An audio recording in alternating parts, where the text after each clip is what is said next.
पवित्र आत्मा ही चलाता है। आमीन, हालेलुया। आज के वचन का विषय बहुत सुंदर है, लेकिन हम सबसे पहले वचन पे जाएंगे। यशाया अध्याय 59 और उसका 21 पद पढ़ेंगे। यशाया 59 उसका 21 पद पढ़ेंगे।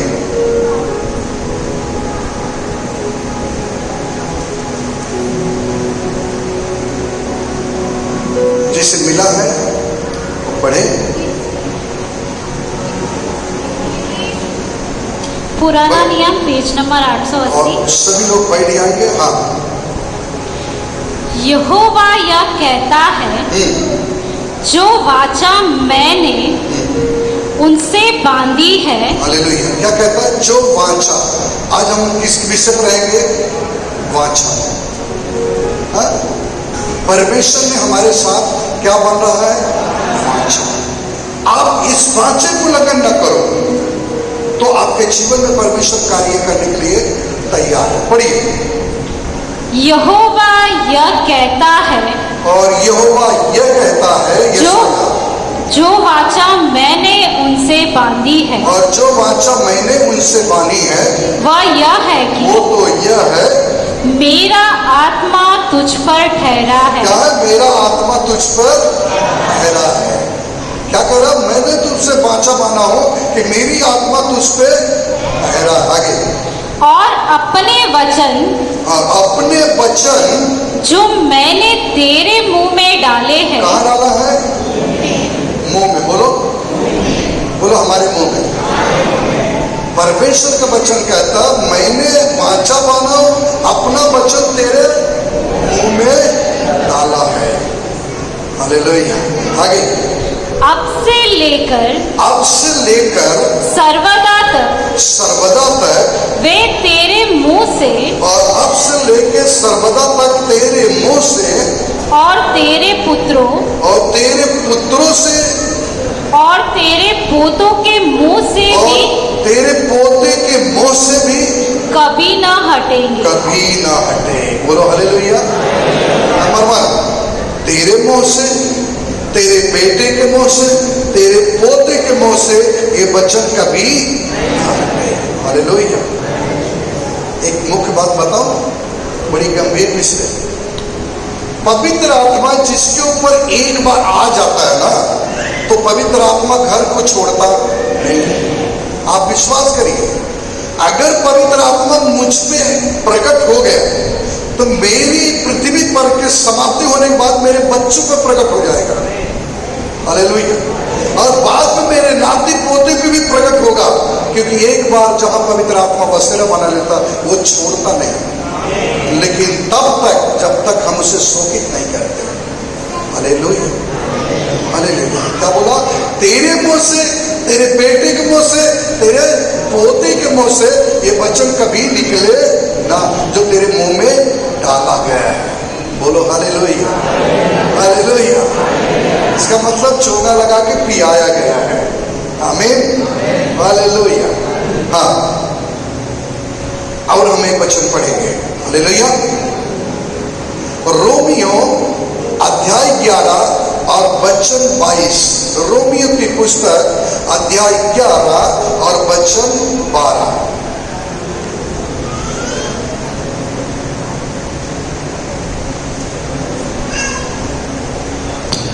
रोमियो अध्याय 11 वचन 12। इसलिए यदि उनका गिरना जगत के लिए धन और उनकी घटी अन्य जातियों के लिए संपत्ति का कारण हुआ, तो उनकी भरपूरी से क्या कुछ न होगा। हालेलुया। पढ़ो। बोलो। ठीक है, पढ़ो। इसलिए यदि उनका गिरना जगत के लिए धन और उनकी घटी, और धर्म उसकी घटी। बोलो घटी, धर्म और उसकी घटी। हाँ। अन्य जातियों के लिए संपत्ति का कारण हुआ, अन्य जातियों के लिए संपत्ति का कारण हुआ, तो उनकी भरपूरी से कुछ न होगा। क्या कुछ न होगा। हालेलुया। उनकी भरपूरी से क्या कुछ न होगा। क्या है? आपको जो वचन मिला है उस वचन से दूर मत हो, गिर न जाओ। उससे तुम्हें कोई बढ़ोतरी नहीं होगा, उससे घटी ही होगा, बढ़ नहीं सकते हो। बोलो हालेलुया, हालेलुया, हालेलुया। इसलिए परमेश्वर की कृपा और परमेश्वर की कृपा और कड़ाई को देख। और क्या कर? परमेश्वर की कृपा और कड़ाई को देख। क्या कर रहा है परमेश्वर? उसकी कृपा और उसकी कड़ाई को देख। क्या देखना है तुम्हें? उसकी कृपा, उसकी कड़ाई। अगर परमेश्वर आप पे कृपा कर रहा है तो आप पे क्या करेगा? कड़ाई भी करेगा। समझ रहे ना? जब परमेश्वर आप पे दया करेगा, कृपा करेगा, तो कड़ाई भी वही करेगा। आप जब गलत काम करोगे तब आप पे क्या करेगा? कड़ाई करेगा। Hallelujah, hallelujah. आप कई बार सीखते हो लेकिन उसके अनुसार चलते नहीं, तब क्या करता परमेश्वर? कड़ाई करता है। आप अपने बच्चों पर कड़ाई कब करते हो? पहले क्या दिखाते हो? दया। बोलो। और फिर कड़ाई कब करते हो? जब आपकी बातें नहीं सुनता है। तो परमेश्वर भी अपनी कृपा दिखाता है लेकिन साथ में कड़ाई भी करता है जब उसके अनुसार तुम नहीं चलते हो। Hallelujah, hallelujah, hallelujah, hallelujah, hallelujah. तो आप जब कड़ाई करता है तब आपको देखना है कि मेरे ऊपर वही परमेश्वर पहले वो दया करता था, अब मेरे ऊपर कड़ाई क्यों करता है? कड़ाई इसलिए करता है कहीं न कहीं हम गिर गए, कहीं न कहीं हम गलत हैं। हम दूसरों में गलतियां ना ढूंढे, हमारे अंदर ढूंढे। कहाँ ढूंढे? अपने। दूसरे मत ढूंढो। हम अपने अंदर अगर मेंटेन कर लिया तो सामने वाली गलती ऑटोमेटिक निकल जाएगी। हालेलुया। ये बात को ध्यान में रखना है। आमीन। हाँ। इसलिए परमेश्वर की कृपा और कड़ाई को देख। हाँ, इसलिए परमेश्वर की कृपा और कड़ाई को तू देख। जो गिर गए उन पर कड़ाई। जो गिर गए उन पे क्या है? कड़ाई। परमेश्वर पे चलते चलते जो गिर गए उन पे क्या कर रहा है? कड़ाई। और परंतु तुझ पर कृपा। और परंतु तुझ पे क्या रहेगा? कृपा। ध्यान से सुनो। जो परमेश्वर में चलते चलते गिर गए उन पे क्या करता है? कड़ाई, यानी और कोड़े मारता है। और तुझ पे क्या है? कृपा, यानी हम नहीं गिरे तो हम पे क्या है? कृपा। उसके आगे वाला क्या लिखा है? यदि तू उसमें बना रहे। यदि तुम उसमें बना रहे। हाथ पकड़ एक दूसरे को। यदि तुम उसमें बना रहे। जोर से बोलो। यदि तुम उसमें बना रहे फिर क्या? यदि तू उसमें बना रहे नहीं तो तू भी काट डाला जाएगा। हालेलुया। यदि तुम उसमें बना रहे तो कृपा है, नहीं तो क्या करेगा? इसलिए मैंने पहले आज क्या दिखाया आपको? चेतावनी। बने रहोगे तो अच्छा, नहीं तो क्या बोलता है? काट डालो। पेड़ को आज इधर लगाओ, कल उधर लगाओ, एक महीना में उधर, एक महीना में उधर लगाओ, वो पेड़ में फल आएगा, रुरा जाएगा, रुरा जाएगा उसमें फल। तो परमेश्वर क्या बोलता है? उसे हम काट डालूंगा। Hallelujah, hallelujah, hallelujah, hallelujah. चलिए एक वचन पे हम और आएंगे। इफिसियों 6:8। नया नियम पेज नंबर 269। इफिसियों की पत्री अध्याय 6 और उसका 8वां पद को हम देखेंगे। क्योंकि तुम जानते हो कि जो कोई जैसा अच्छा काम करेगा। हाथ पकड़ लो एक दूसरे को। बोलो। जो कोई जैसे अच्छा काम करेगा। फिर से बोलो। जो कोई जैसा अच्छा काम करेगा। और वैसे ही पढ़ो। चाहे दास हो चाहे वो दास हो, चाहे स्वतंत्र, चाहे वो स्वतंत्र, प्रभु में वैसा ही पाएगा। प्रभु में वो वैसे ही। अब ध्यान से सुन लो, चाहे मैं पास्टर हूं, हालेलुया, और चाहे आप विश्वासी हो, जैसे ही मसीह में तुम काम करोगे वैसे ही तुमको फल मिलेगा। ये तो सबके लिए ओपन बात है, बोलो हालेलुया, बोलो हमारे लिए ओपन बात है। जैसे जो काम करेगा मसीह में वैसे ही उसको फल मिलेगा। कैसा मिलेगा? जैसे वो काम करेगा वैसे ही उसको फल मिलेगा। अच्छा काम करेगा तो अच्छा फल, और अच्छा काम नहीं करेगा तो अच्छा फल नहीं मिलेगा। Hallelujah, hallelujah, hallelujah, hallelujah, hallelujah. किसके अनुसार फल मिलेगा? कर्म के अनुसार। तो आप बोलो अपने कर्म को सुधार लो। ओपन है, परमेश्वर के लिए ओपन बातें हैं। चाहे बोलो, चाहे वो दास हो चाहे विश्वासी हो, उसको कर्म के अनुसार उसे क्या मिलेगा? याद रख लेना, जो फल मुझे मिला वही फल आपको मिलेगा, लेकिन डिफेक्ट किसके ऊपर है? अपने कर्म के ऊपर है। जैसे जो काम करेगा, यानी जो इंसान ज्यादा काम मेहनत किया तो उसको ज्यादा पेमेंट आएगी, जिसका कम मेहनत किया उसका कम पेमेंट आएगा। जिसने महीने को पूरा 7 दिन काम किया, 1 दिन छुट्टी मारा, उसका बराबर पेमेंट आएगा। जिसने 7 के 7 दिन छुट्टी मार लिया, 10 दिन भरा, तो उसको 10 ही दिन का पगार आएगा। Hallelujah, hallelujah. ओके, आगे चलेंगे। मत्ती अध्याय 16 वचन 27। मत्ती रचित शुभ समाचार अध्याय 16 और वचन 17 और 27। नया नियम पेज नंबर 28। मनुष्य का पुत्र अपने स्वर्गदूतों के साथ, देखो यहाँ देखो, मनुष्य का पुत्र अपने स्वर्गदूतों के साथ जब आएगा, अपने पिता की महिमा में आएगा, और जब वो अपनी महिमा में आएगा, और उस समय वह हर एक को पड़ोसी का हाथ पकड़ो, हर एक को, हाँ, उसके कामों के अनुसार प्रतिफल देगा। बोलो पड़ोसी को, आपके काम के अनुसार प्रतिफल। आपने कलेसिया में कितना समय दिया है उसी के अनुसार प्रतिफल मिलेगा। आप कितना डांडी मारो हो उतना कट जाएगा। Hallelujah, hallelujah.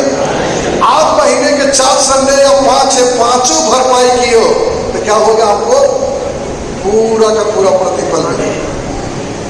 आपने महीने का 5 है तो उसमें 1 आए तो 1 ही संडे का प्रतिफल मिलेगा। जैसे कि 30 दिन का है दिन, और 30 दिन में, ठीक है, 4 संडे गिर गए, 4 संडे हमने छुट्टी मारा, प्रभु के लिए समय दिया, बाकी का हम पूरा दिन भरे, हमारी पेमेंट पूरा आएगा।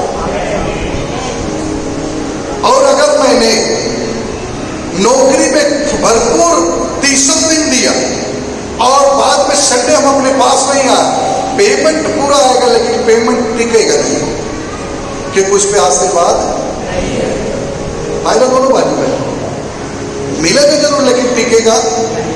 कुछ लोग कहते हैं मिलना चाहिए, टिके ही ना टिके, दिखना थोड़ा टाइम तक हरा भरा हो जाएगा खिस्सा, बाद में नहीं टिकेगा तो क्या होगा? हालेलुया। परमेश्वर के पुत्र अपनी महिमा में जब आएगा, हर एक का प्रतिफल के अनुसार उसे आशीष देगा। पड़ोसी बोलो, उसी प्रकार आशीष मिलेगा। हालेलुया। सोना मना है, नीचे आ जाए। एक वचन और। अब यहां पर एक और बड़ी खुशी की बात है, पड़ोसी को बोलो। और क्या खुशी की बात है? जो मसीह को तुच्छ जानते हैं, पास्टर को तुच्छ जानते हैं, परमेश्वर के वचन को तुच्छ जानते हैं, परमेश्वर से कोई लेना देना नहीं, उनकी आंखें कैसा देखेगी? प्रेरित अध्याय 1 वचन 11। प्रेरितों के पत्री अध्याय 1 वचन 11, देखो वचन क्या कहता है।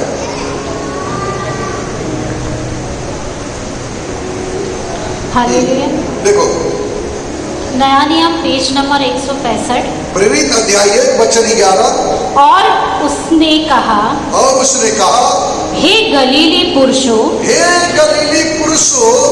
तुम क्यों खड़े होकर आकाश की ओर देख रहे हो? किधर देख रहे हो? एक बार आप लोग भी देख लो क्या बोला। हे गलीली पुरुष, यहाँ भैया बटन दिया। अब वहां पर एक व्यक्ति कहता है, हे गलीली पुरुष, आसमान में क्यों देख रहे हो? ऊपर क्या देख रहे हो? हालेलुया। बढ़िया, इस प्रकार वहां पर लिखा है, ऊपर क्यों देख रहे हो? तो क्या देख रहा है, जरा ध्यान से सुनो। हाँ, हे गलीली पुरुषों, तुम क्यों खड़े होकर आसमान में देख रहे हो? आकाश की ओर देख रहे हो? आकाश की ओर देख रहे हो? यही यीशु जो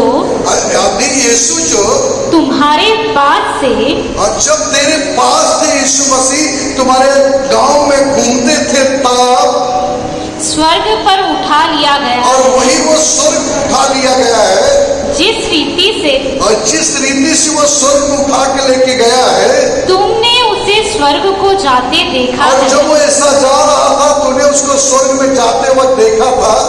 उसी रीति से वह फिर आएगा, फिर ऐसे ही उतरेगा, तू देखेगा उसे। Hallelujah, hallelujah, hallelujah. तुझे आज भी विश्वास नहीं है?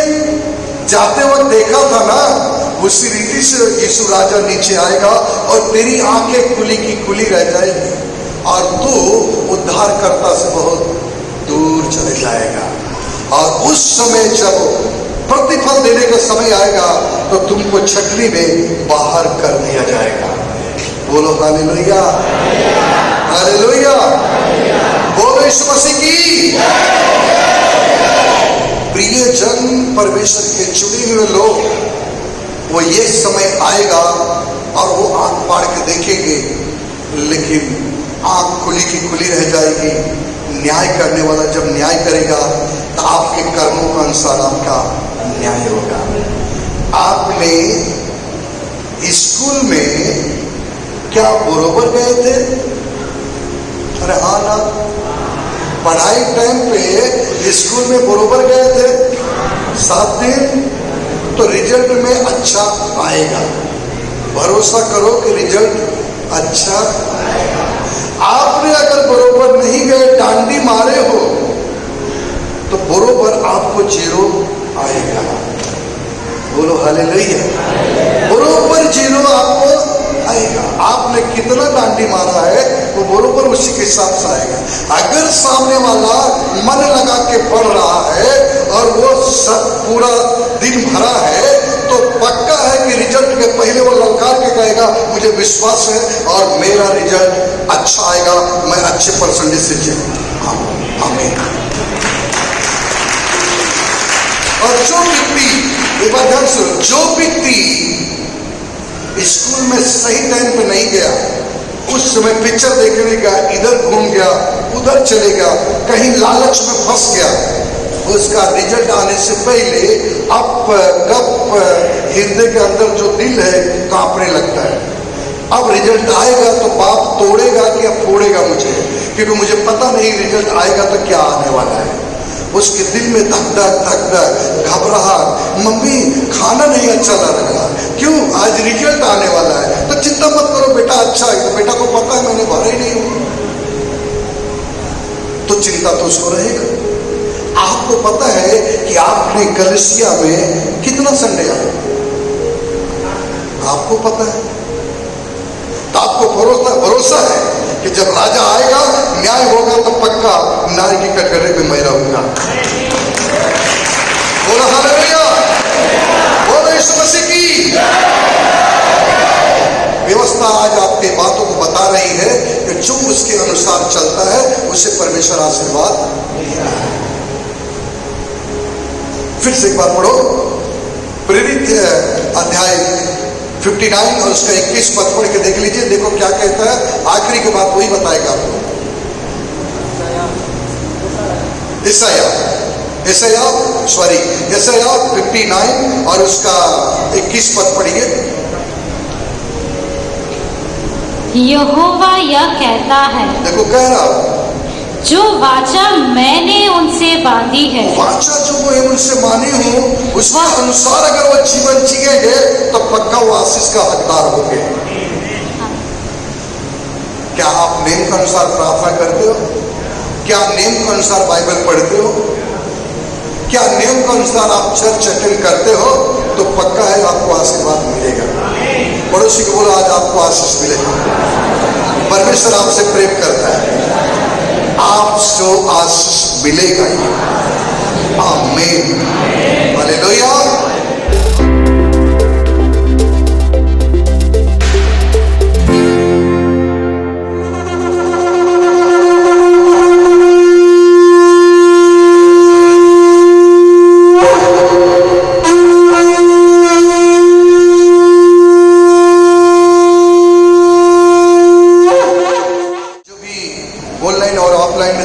सब अपनी आंखें बंद करें और विश्वास के साथ इस प्रार्थना में भाग लीजिए। मैं सचमुच कहता हूं, प्रार्थना खत्म होते होते तुम्हारे शरीर की समस्याएं और बीमारियां थरथराते और कांपते हुए निकल जाएगी। आप खुद एहसास करोगे। पिता यीशु मसीह के सामर्थी नाम से हम प्रार्थना करते हैं, इसी वक्त हर एक बीमारी, हर एक कष्ट, हर एक रोग इस शरीर को छोड़कर इसी वक्त निकल जाए। इस वक्त कैंसर को मैं कैंसिल करता हूं, डायबिटीज इसी वक्त निकल जाए, बवासीर की बीमारियां निकल जाए इसी वक्त, लकवा के मारे चंगे हो जाए, डायबिटीज लुप्त हो जाए। पवित्र आत्मा छू ले, हेड्स को मैं डांट लगाता हूं निकल जाए। अशुद्ध आत्माएं, गंदी आत्माएं इसी वक्त निकल जाए, इस मसीह के नाम से निकल जाए। मैं आदेश देता हूं, कमांड देता हूं, यीशु के नाम से निकल जाए इस वक्त। छोड़ दो शरीर को। ये शरीर परमेश्वर का मंदिर है और इस शरीर में यीशु मसीह निवास करते हैं। ये प्रार्थना हम स्वर्गीय पिता यीशु नाजरी के नाम में मांग लेते हैं और ये प्रार्थना हम विश्वास से करते हैं। आमीन।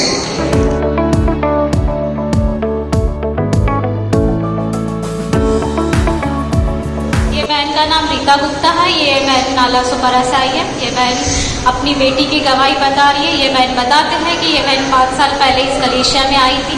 जब ये बहन नई आई थी तो ये कुछ समस्याओं के द्वारा इस कलीसिया में आई थी। ये बहन बताती कि इनकी जो बड़ी लड़की थी, उनका नाम चंदा है, वो शादी होने के बाद उनका 2 बार मिसकैरेज हो गया। मिसकैरेज होने के बाद में जब उन्होंने डॉक्टर के पास गए, डॉक्टर को बताया तो डॉक्टर ने कहा कि ये जो बच्ची है उसके बच्चेदानी में गांठ है, उस बच्चेदानी की गांठ की वजह से वो फिर दोबारा माँ नहीं बन पाएगी। ये बहन का विश्वास, ये नई आई थी, ये बहन ने प्रभु पे विश्वास किया। यहाँ पे जो वचन होते हैं उस वचनों का मनन करते हुए उन्होंने पूरी श्रद्धा के साथ में प्रभु पे विश्वास करते रहे। और यहाँ पर जो सिस्टर है उनके पास वो प्रार्थना लेती रही। और यहाँ पर एक दिन 7 दिन का जब उपवास का यहाँ पर सुसमाचार सुनाया गया कि आने वाले समय में हम 7 दिन का उपवास रखेंगे। और वो उपवास था जो बहनाएं गर्भवती नहीं हो पा रही है उनके लिए। ये बहन बताती है कि उस समय ये इनकी बेटी यहाँ पर उपस्थित नहीं थी, ये बहन खुद उपस्थित थी, लेकिन उन्होंने विश्वास किया और उन्होंने ठाना कि वो जो 7 दिन का उपवास है वो मैं मेरी बच्ची के लिए करूँगी। और मैं विश्वास करती हूँ कि मेरी जो बेटी है वो गर्भवती हो चुकी है। ये बहन बताती है कि पूरे विश्वास के साथ में उन्होंने उपवास प्रार्थना में भाग लिया। और ये बहन बताती है कि इनकी जो बेटी थी जिसे डॉक्टर ने मना कर दिया था कि यह एक माँ नहीं बन पाएगी, ये बहन बताते हैं कि इनकी बच्ची को प्रभु यीशु ने एक बेटा और एक बेटी देकर आशीषित किया है। ये भाई का नाम राज जयसवाल है, ये कांदीवली से आए हैं। ये भाई बता रहे हैं कोटक महिंद्रा कंपनी में काम करते हैं। वहाँ पे 1,26,000 का कुछ कोटेशन आया था, लेकिन वो कोटेशन पूरा नहीं हो रहा था। फिर भाई ने प्रभु से प्रार्थना किया, अभी 1,26,000 का जो कोटेशन पूरा हो गया है। इसलिए भाई प्रभु यीशु मसीह को धन्यवाद। ये बहन का नाम मालती है, मालती जायसवाल है। ये बहन नाला सुपारा से आई हैं। बहन बता रहे कि इनकी बहन जो है वो गांव में रहती है और उनकी लड़की को 5 साल हो गए थे शादी को, मगर उनके पास संतान नहीं थी। और इन्हें पता चला कि ऐसी ऐसी कंडीशन है, तो इन्होंने उस बेटी के लिए प्रार्थना करना चालू कर दिया कि परमेश्वर उस बेटी को आशीष दे, उसकी जो शादी को 5 साल हो गए उसे एक संतान देकर आशीषित कर। बहन बता रही कि जब भी वो कलीसिया में आती थी तभी उस बेटी के लिए कंटिन्यू प्रार्थना करती रही और धीरे धीरे प्रभु यीशु मसीह का स्पर्श उस बेटी को हुआ। और बहन बता रही कि 20 तारीख को उन्हें लड़का देकर परमेश्वर ने आशीषित किया है, इसलिए बहन परमेश्वर का धन्यवाद करती है।